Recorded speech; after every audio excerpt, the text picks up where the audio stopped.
and evidence of my success, given that I've worked full-time to write it only 2 years since waking up that morning with no energy. All of the information and advice I've included in this audiobook is based on my own personal experiences, as well as my own research and interviews conducted with experts. But I am not a medical professional.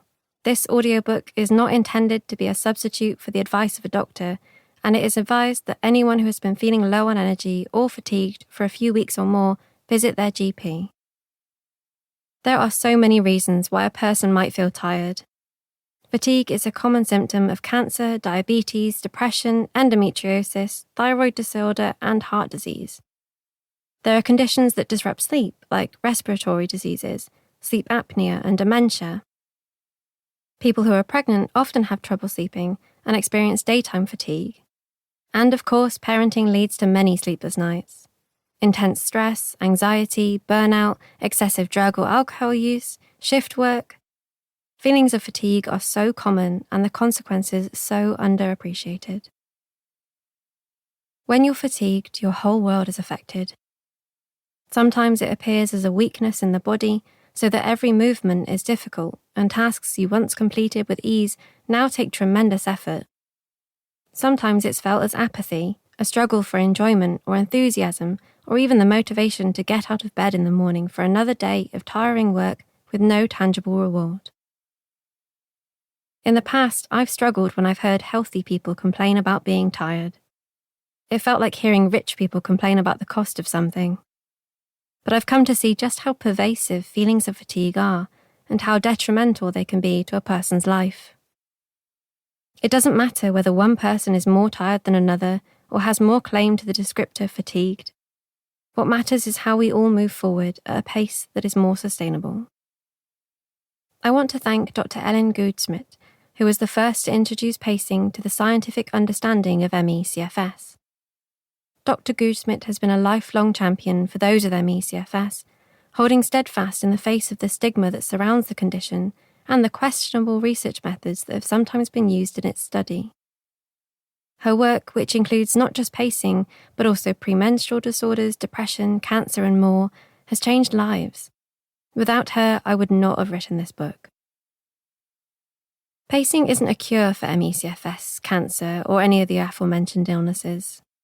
It isn't a substitute for medication. Learning to pace yourself doesn't make all the stressors in your life magically disappear. There are problems with work culture and income and health disparities that cannot be rectified at the individual level. I do believe, however, that there is a power in the feeling of agency, in exerting what little control a person does have to manage their energy levels. Social scientists talk about behaviour momentum, the idea that one single behavioural change can lead to more, larger in size and impact. We also know that behaviours are contagious. We learn from each other and we fall into habits that we see others making. Perhaps if I show just one person how to design their own pace of life, that person will show another, and so on until we are all a little less tired. I hope I can show you that it's possible, even if the world around you remains largely unchanged, to go at your own pace within it. Introduction. Are you really alive? Scientists are endlessly fascinated by energy and fatigue. Nutritionists evaluate the calories we get from food. Sports scientists want to know how we can push our muscles past the point of fatigue. Psychologists ask why certain mental states make us feel we have energy, like excitement, and others make us lethargic, like boredom. I've read research papers and spoken to experts from many different fields about how we measure levels of energy and fatigue. Yet, one particular study stands out simply for its frankness. In 1998, the World Health Organization published its tool for assessing a person's quality of life.